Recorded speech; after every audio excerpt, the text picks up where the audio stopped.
everyone, time for your Week 7 overview in Humanities 103 Mythology. And you'll see by my title slide there that we're moving into a really interesting aspect of this unit, and that is flood stories. Before we dive into this week's tasks, let's just talk about flood myths in general for a minute. So some things that we want to think about in the next 2 weeks are, number one, why are flood myths so ubiquitous? Just in the way that we talked about creation myths, we're going to see that almost every culture around the world and throughout time has a story about some sort of cataclysmic deluge. And those stories have some common features as well.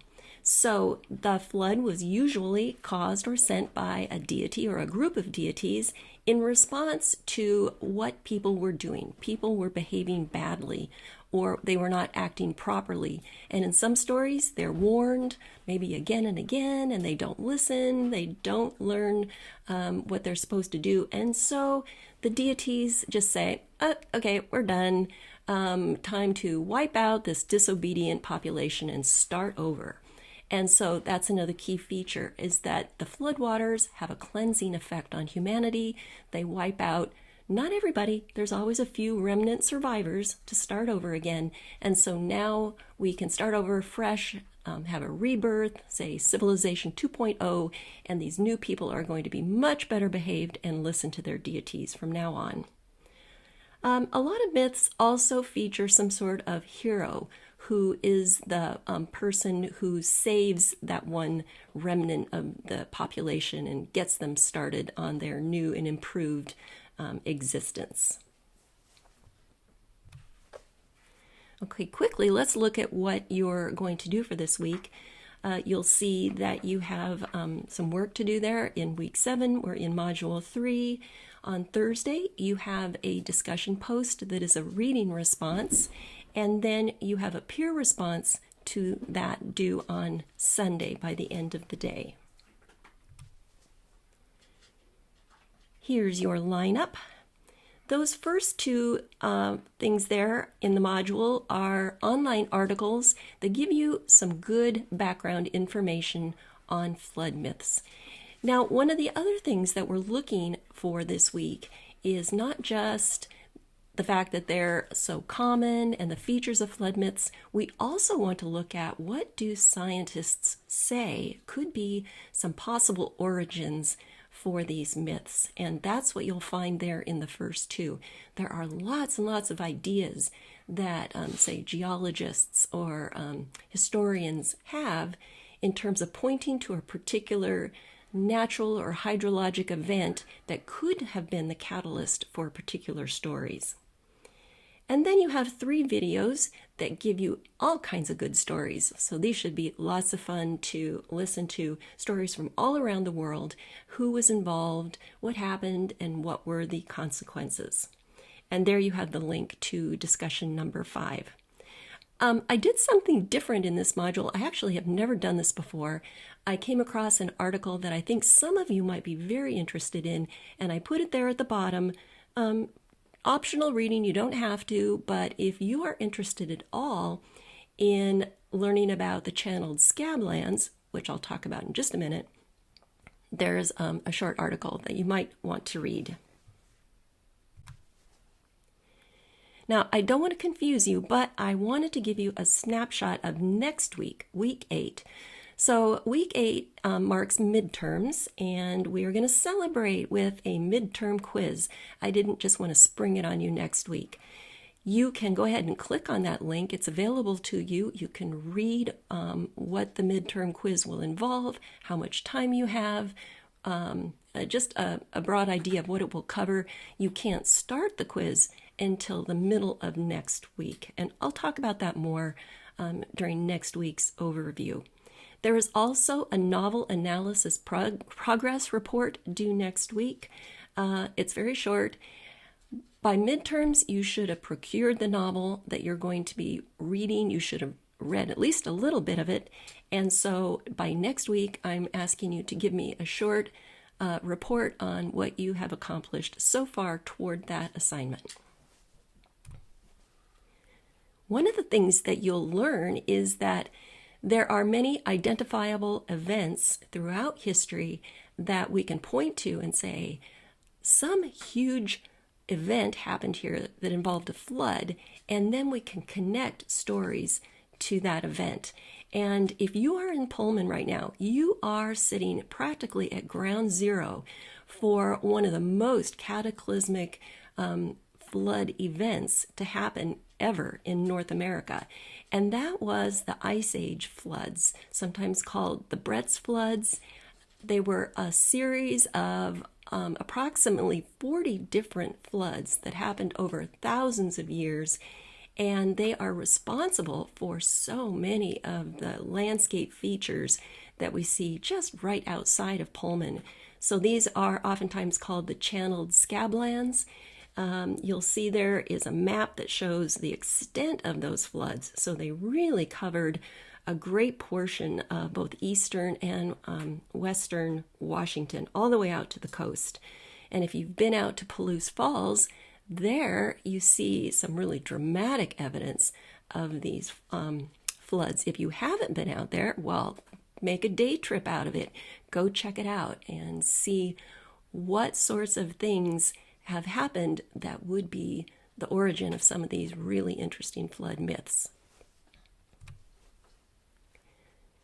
Your discussion this week, I think, would be fun. I've created something that I hope you'll enjoy.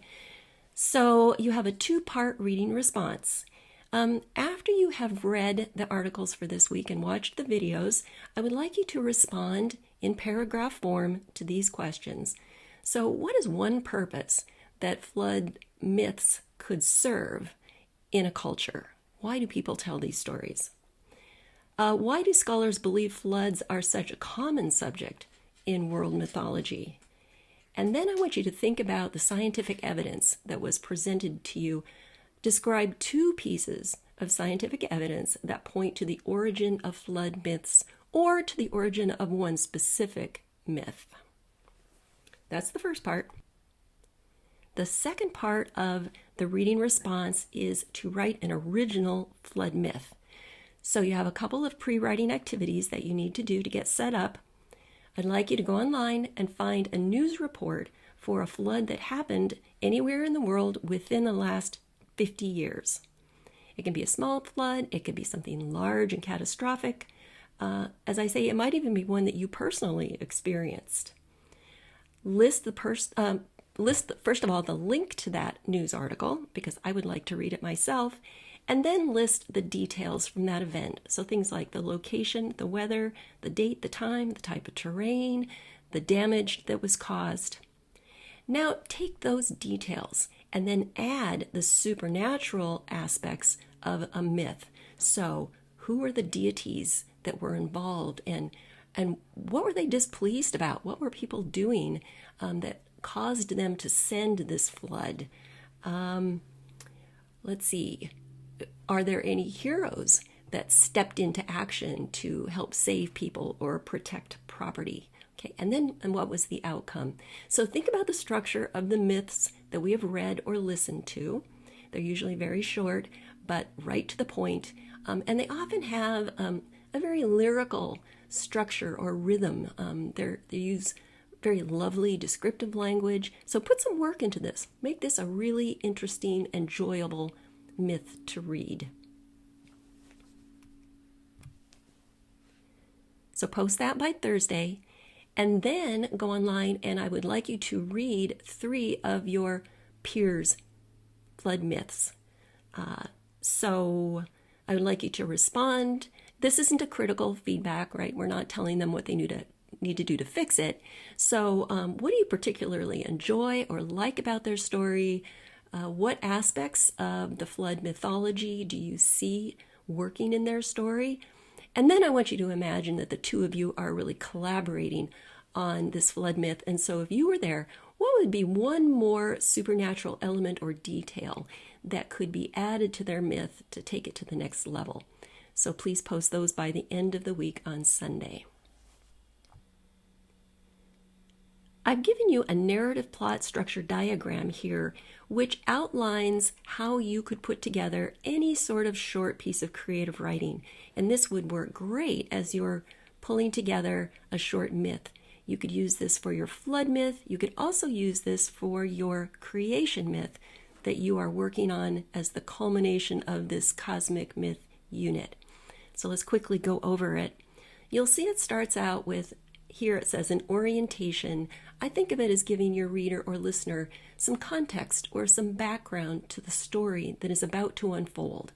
Where is this place? When is this? What's going on? What does the landscape look like? You have to set the stage, so to speak, for the story that's about to happen. And then you have some rising action. You have some conflicts or some complications. So in this case, what's happening? What are people doing that would cause the displeasure of the gods? Do the gods communicate with these people? How does the tension or energy begin to rise in this story? And it all leads up to a point of climax. And in this case, obviously, it would be the flood or the deluge. What happens in this point of highest energy? The falling action, it would be the response of the characters to this event. What happens? What do they do in order to survive? This is where your hero, if you choose to include one, might step into action, helping to save people or come up with a solution. And then the resolution would be, as this thing has now come to an end, what have people learned? How have they reacted or responded? So this is then where the story comes to an end. So there you have it. Think about using that to help you create this flood myth. That's all I have for you this week, so I hope you enjoy all of these things. If you would like to contact me for office hours, you can log on to chat on Monday between 11 and 12. Post your question. I'll get right back to you. You can also always use that Ask the Instructor discussion thread and contact me via the inbox there on Canvas, and I'll try and get back to you as quickly as I can. All right, have a great week. I'll talk to you later.